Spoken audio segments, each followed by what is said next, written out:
Collection बन जाएगा और वो कलेक्शन एक बना देगा view, create view good items नाम से। तो अब यहां पर क्या होगा, गुड आइटम में वो सारे आइटम होंगे कौन सी टेबल के, आइटम टेबल के जिनका प्राइस 12 रुपए से ज्यादा है। तो ये एक प्रकार से व्यू बन जाएगा और वो इस तरीके से टेबल के फॉर्म में ही आपको दिखेगा। अब बात आती है कीज की। तो आपने अभी पीछे एक टर्म आया था प्राइमरी की, उसको ध्यान से देखा होगा। तो क्या होता है कि कुछ एट्रीब्यूट्स में ऐसी क्वालिटीज होती हैं जिनके बेस पर वो किसी भी एट्रीब्यूट को किसी भी रिकॉर्ड को यूनिकली आइडेंटिफाई कर सकता है। यूनिकली आइडेंटिफाई करने का मतलब, जैसे मैं किसी क्लास में घुसूं और वहां पर एक आवाज लगाऊं कि संजीव कौन है, तो पता पड़ा कि उस क्लास में संजीव नाम के 4 आदमी हैं, 4 बच्चे हैं।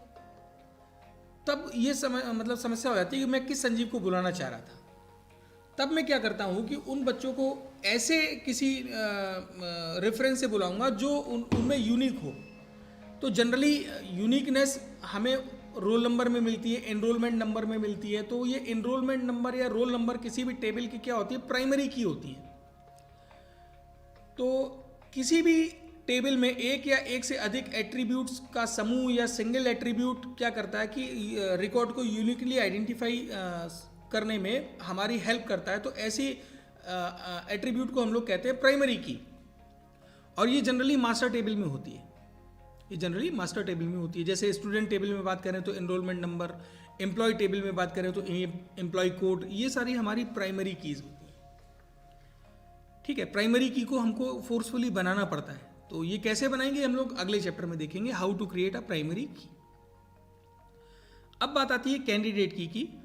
तो क्या होता है, कभी कभी हमारे टेबल में एक से ज्यादा कीज में ये फैसिलिटी होती है कि वो यूनिकली आइडेंटिफाई कर सकती हैं।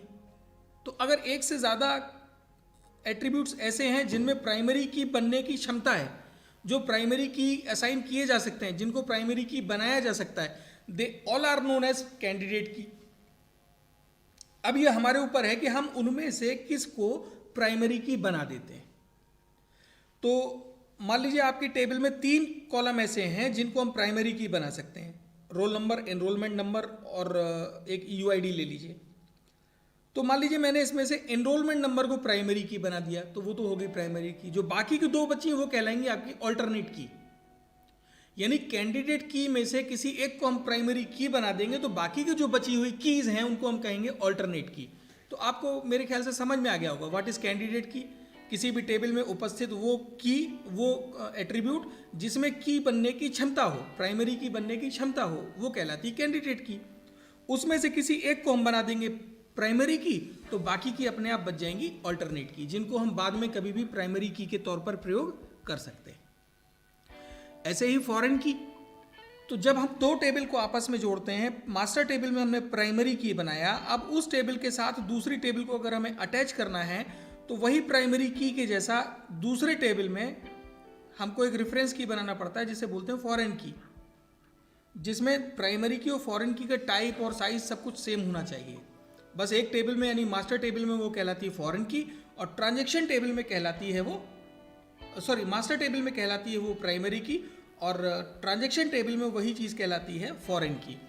प्राइमरी की और फॉरेन की को इसलिए बनाया जाता है कि उन दोनों टेबल्स को आपस में ज्वाइन किया जा सके। Referential integrity. Generally referential integrity क्या होता है कि एक तरीके से रूल्स का एक सिस्टम होता है, जिसमें क्या होता है कि डीबीएमएस ये सुनिश्चित करता है कि इसका उपयोग संबंधित टेबल के बीच में जो रिलेशनशिप है वो सही है, वो वैलिड है या नहीं है। जब निम्नलिखित कंडीशन पूरी होती है तब हमारी रेफरेंशियल इंटीग्रिटी संभव हो पाती है। कौन कौन सी वो रूल हैं? प्राइमरी की को यूनिक इंडेक्स होना चाहिए, प्राइमरी की इंडेक्सिंग होनी चाहिए।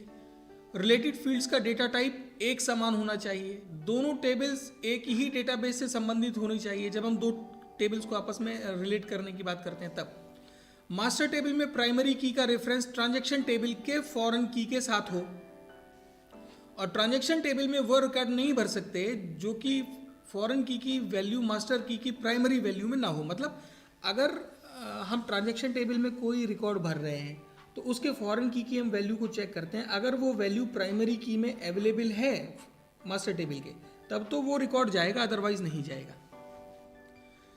प्राइमरी टेबल से, मतलब जो आपका प्राइमरी की के टेबल है उसमें से आप वो रिकॉर्ड डिलीट नहीं कर सकते जिसकी एंट्री आपके फॉरेन की में है, ध्यान रखिए, क्योंकि उसका रेफरेंस वहां से जुड़ा हुआ है, इसलिए आप वहां से डिलीट नहीं कर सकते। और आप किसी रिलेटेड रिकॉर्ड को प्राइमरी की वैल्यू से नहीं चेंज कर सकते। अब आते हैं हम लोग माई एसक्यूएल पे कि कैसे हम लोग माई एसक्यूएल को मीन्स डाउनलोड करें। और डाउनलोड तो आसानी से हो जाता है, आप लोग इस वेबसाइट पे जाइए, यहाँ से माई एसक्यूएल का आप सॉफ्टवेयर डाउनलोड कर लीजिए और उसको इंस्टॉल कर लीजिए अपने सिस्टम पे। ये एक प्रकार से कह लीजिए आपको ओपन सोर्स आपका ये RDBMS है और बहुत ही आसान होता है इस पे काम करना। इसकी सबसे बड़ा फीचर ये है कि ये SQL को सपोर्ट करता है। एक माई एसक्यूएल डेटाबेस कई टेबल्स को एक साथ रख सकता है और हज़ारों रिकॉर्ड रख सकता है, और ये तेज़ है और रिलायबल है और बहुत बड़े मात्रा में डेटा को स्टोर कर सकता है और एक बहुत अच्छा विकल्प है। और ये अब सन माइक्रो सिस्टम्स का एक हिस्सा है। ये दो फ्लेवर में आता है, सर्वर और क्लाइंट में। ये सर्वर क्या होता है, वो क्लाइंट की रिक्वेस्ट को सुनता है और उसका आंसर देता है, जबकि क्लाइंट क्या है, जो सर्वर से डेटाबेस सर्वर से जुड़कर वहाँ से अपनी क्वेरी को परफॉर्म करवाता है। माई एसक्यूएल की कुछ विशेषताएं, ये इसकी स्पीड बहुत तेज़ होती है, प्रयोग में बहुत आसान है, इसकी लागत भी कम है, लगभग मुफ्त में उपलब्ध है। एसक्यूएल का सपोर्ट है, इसको पोर्टेबल है, डेटा टाइप्स डिफरेंट तरीके के डेटा टाइप्स को भी सपोर्ट करता है, सिक्योर है और इस स्केलेबिलिटी और लिमिट इसकी बहुत ज़्यादा है, मतलब ये बहुत बड़े डेटाबेस को हैंडल कर सकता है। और कनेक्टिविटी क्या होता है कि क्लाइंट्स के साथ जुड़ने के लिए कई प्रकार के प्रोटोकॉल्स का प्रयोग कर सकता है, इसकी कनेक्टिविटी आसान होती है। और लोकलाइजेशन का मतलब है कि सर्वर क्लाइंट को कई भाषाओं में एरर मैसेजेस भेज सकता है।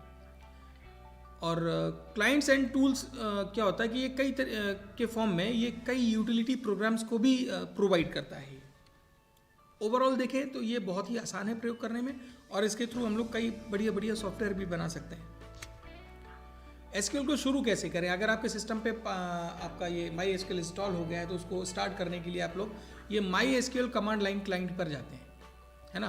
तो मैं आपको यहाँ खोल कर दिखाता हूँ। ये चूँकि विंडोज़ 8.1 है इसलिए इस पर आपको इस तरीके से खोलना पड़ेगा। मैंने लिखा है यहाँ पर माई एसक्यूएल, ये देखिए माई एसक्यूएल कमांड लाइन आ गया। मैंने इसको ओपन किया तो इस तरीके से एक विंडो आ जाती है, ये देखिए। अब यहाँ पर इसका पासवर्ड जो होता है वो होता है रूट। मैंने जो चूँकि बाय डिफ़ॉल्ट ये रूट ही सेट होता है, फिर आप जो भी देना चाहें आप इसका पासवर्ड अपने हिसाब से जो भी सेट करना चाहें कर लीजिए। ये देखिए रूट में मुझे माई एसक्यूएल प्रॉम्प्ट मिल गया ये। अब यहाँ पर मुझे डेटाबेस तैयार करना है तो मैंने लिखा क्रिएट डेटाबेस और स्कूल सेमीकोलन।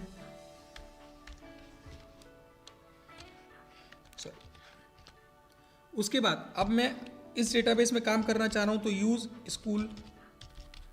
ये देखिए मैं स्कूल डेटाबेस के अंदर आ गया। अब मैं यहाँ पर चाहे तो टेबल क्रिएट करूँ या बनी बनाई टेबल्स में अपना जो भी एसक्यूएल कमांड्स हैं वो सारे मैं यहाँ पर रन कर सकता हूँ। तो एसक्यूएल कमांड के लिए हम लोगों को अगले अध्याय पर देखना पड़ेगा। तब तक मैं इसको अभी फिलहाल क्लोज कर रहा हूँ क्योंकि आपको बस खाली एक इसका इंटरफेस दिखाना था कि कैसे हम लोग इस पर काम करते हैं। एसक्यूएल, अब देखें ये स्ट्रक्चर्ड क्वेरी लैंग्वेज, किसी भी डेटाबेस को एक्सेस करने के लिए हमें एसक्यूएल का सहारा लेना पड़ता है। एसक्यूएल मतलब स्ट्रक्चर्ड क्वेरी डेटाबेस, और ये माई एसक्यूएल हो चाहे ओरेकल हो या कोई भी डेटाबेस हो, वो सारे डेटाबेस का एक नियम होना चाहिए कि उनको एसक्यूएल फॉलो करना ही होगा, अदरवाइज वो डेटाबेस की कैटेगरी में नहीं आएंगे। तो ये थंब रूल है कि if there is any database RDBMS that must follow SQL, that must support SQL. तो एसक्यूएल डेटाबेस में प्रयोग होने वाले सारे कमांड्स का एक कलेक्शन है जिसे सारे के सारे RDBMS के द्वारा अपनाया जाता है। और एसक्यूएल वो लैंग्वेज है जो रिलेशनल डेटाबेस को क्रिएट करना और उन पर ऑपरेशन करना और ये सारी काम करना एक तरीके से कह लीजिए संभव बनाता है, उनके लिए एक इंटरफेस प्रोवाइड करता है। एसक्यूएल के ढेर सारे वर्जन उपलब्ध हैं। पहला वर्जन IBM के जो रिसर्च लेबोरेटरी 1970 में बनाया गया था। उसके बाद इसके कई सारे अपडेट्स आए और एसक्यूएल को नए और स्किल्ड दोनों प्रकार के यूज़र प्रयोग कर सकते हैं। इसके लिए ज़्यादा स्किल्ड होने की ज़रूरत नहीं है, बस आपको कमांड कैसे चलाना है ये पता होना चाहिए। एसक्यूएल की प्रोसेसिंग की जो कुछ मीन्स कैपेबिलिटीज़ हैं उनको हम लोग देख लेते हैं, क्षमताएं देख लेते हैं कि एसक्यूएल के अंतर्गत हम लोग डेटा डेफिनेशन लैंग्वेज कमांड चला सकते हैं, डीएमएल कमांड चला सकते हैं, data manipulation language, embedded manipulation language use कर सकते हैं, डेफिनेशन को व्यू कर सकते हैं, ऑथराइजेशन के कमांड चला सकते हैं, इंटीग्रिटी के कमांड चला सकते हैं और ट्रांजैक्शन कंट्रोल के कमांड चला सकते हैं। मतलब ढेर सारे डेटाबेस पे काम करने वाले जो कमांड्स हैं वो सब एसक्यूएल की श्रेणी में आते हैं। सबसे पहले देख लेते हैं डीडीएल, डेटा डेफिनेशन लैंग्वेज। मतलब ये वो कमांड्स होते हैं जिनके थ्रू हम इंसर्ट किए जाने वाले डेटा या प्रयोग किए जाने वाले डेटा की डेफिनेशन देते हैं। इसके अंतर्गत क्या होता है कि हम लोग स्कीम बनाते हैं और उसमें चेंजेस करते हैं, ढांचा तैयार करते हैं डेटाबेस का, उनमें बदलाव करते हैं, जिसके थ्रू डेटा डिक्शनरी बनाई जाती है। डेटा डिक्शनरी एक प्रकार का कह लीजिए मेटा डेटा होता है और डेटा के बारे में यानी डेटा अबाउट डेटा ये रखता है। एक डेटा डेफिनेशन लैंग्वेज में निम्नलिखित फंक्शन होने चाहिए: डेटा डिवीजन को पहचानने की क्षमता, प्रत्येक डेटा आइटम के प्रकार का नाम, डेटा टाइप का निर्धारण, डेटा आइटम्स की लेंथ, डेटा आइटम्स की रेंज, डेटा आइटम्स के एरर पता लगाने में सक्षम होना चाहिए और डेटा पर प्राइवेसी लॉक लगाना और उनके ऑथराइजेशन बताने में सक्षम होना चाहिए। और डेटाबेस के ढांचे से संबंधित जितने भी काम हैं, डेटाबेस के ढांचे से संबंधित कामों में क्या क्या चीज़ आती है: टेबल को डेटाबेस क्रिएट करना, डेटाबेस डिलीट करना, डेटाबेस में मॉडिफिकेशन करना, टेबल क्रिएट करना, टेबल को डिलीट करना, टेबल में मॉडिफिकेशन करना, व्यू क्रिएट करना, व्यू के मॉडिफिकेशन करना, व्यू को डिलीट करना। ये सारे काम जो किसी भी स्ट्रक्चर को डिलीट, क्रिएट और मॉडिफाई करने के काम है, वो सारे आपके डेटाबेस के ढांचे से संबंधित काम होते हैं। डीडीएल कमांड्स में क्या क्या चीज़ आती है देख लीजिए आप लोग: क्रिएट, ऑल्टर और ड्रॉप स्कीमा ऑब्जेक्ट्स। अब स्कीमा ऑब्जेक्ट्स में क्या क्या होते हैं: टेबल होती है, व्यू होती है, डेटाबेस होते हैं। इन सबको क्रिएट करना, उनको ऑल्टर करना, उनको ड्रॉप करना, इंडेक्सेस बनाना, इंडेक्सेस को ऑल्टर करना, ये सारे काम स्कीमा ऑब्जेक्ट्स में आते हैं। फिर प्रिविलेजेस को ग्रांट और रिवोक करना, ये भी डीडीएल के अंतर्गत आता है। उसके बाद मेंटेनेंस के कमांड्स देखना, एनालाइज, चेक और रीस्टोर वगैरह करना, ये सब डीडीएल के अंतर्गत आता है।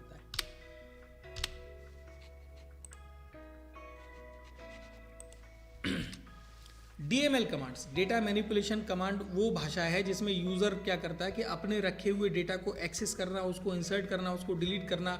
मींस डीडीएल क्या कर रहा था, वो ढांचे के साथ काम कर रहा था, टेबल के स्ट्रक्चर के साथ काम कर रहा था, और डीएमएल क्या कर रहा है, उस ढांचे में रखे हुए डेटा के साथ काम कर रहा है। मींस जो रिकॉर्ड्स उसमें रखे हैं उनके साथ काम कर रहा है। रिकॉर्ड्स को इंसर्ट करना, एक्सेस करना, डिलीट करना, ये सारा काम डीएमएल के अंतर्गत आता है। डेटा मैनिपुलेशन में डेटाबेस में स्टोर डेटा को प्राप्त करना, नई सूचना मींस नई इंफॉर्मेशन इंसर्ट करना, इंफॉर्मेशन को डिलीट करना, डेटा में चेंजेस करना यानी अपडेशन, ये सभी चीज़ें आती हैं। और डीएमएल दो प्रकार के होते हैं: प्रोसीजरल और नॉन प्रोसीजरल। प्रोसीजरल में ये होता है क्या डेटा लेना है और कैसे लेना है, ये दोनों चीज़ें होती हैं। नॉन प्रोसीजरल में क्या डेटा लेना है ये तो पता है, बट कैसे लेना है ये नहीं पता। टीसीएल कमांड, इसमें होता है ट्रांजेक्शन कंट्रोल। अब ट्रांजेक्शन क्या होता है, जैसे आप किसी अकाउंट से कुछ रुपए एक्सेस मतलब डेबिट करिए, तो वो होता है आपका ट्रांजेक्शन, एक ट्रांजेक्शन। 200 रुपये निकालना एक ट्रांजेक्शन, 200 रुपये जमा करना एक ट्रांजेक्शन। तो ट्रांजेक्शन को सफलतापूर्वक पूरा करवाने के लिए हमें कुछ कमांड्स की ज़रूरत पड़ती है, जैसे कमिट। जब कोई ट्रांजेक्शन कंप्लीट हो जाए तो उसको सेव करना कमिट का काम है। मान लीजिए ट्रांजैक्शन करते समय, एक ट्रांजैक्शन में कई सारे ऑपरेशंस होते हैं, मान लीजिए 4 ऑपरेशन हुए, ट्रांजैक्शन शुरू हो गया और बीच में लाइट चली गई, सिस्टम फेलियर आ गया, तो ट्रांजैक्शन कंप्लीट नहीं हो पाता। तो जो 4 ऑपरेशन हुए थे उनको वापस करना, वो काम है रोल बैक का। क्लियर है? और जहां ट्रांजैक्शन खत्म हुआ वहां एक फ्लैग लगा दिया था कि लास्ट ट्रांजैक्शन यहां तक हुआ था, उसके लिए होता है सेव पॉइंट। ऐसे ही सेट ट्रांजैक्शन क्या होता है, ये वर्तमान ट्रांजैक्शन की प्रॉपर्टीज को निर्धारित करता है। तो हम लोगों ने 3 तरीके का कमांड देखने हैं: डीडीएल देखना है, डीएमएल देखना है और टीसीएल देखना है। और इस एसक्यूएल के लिए हमारा एक पूरा अगला अध्याय है जिसको हम अगले अध्याय में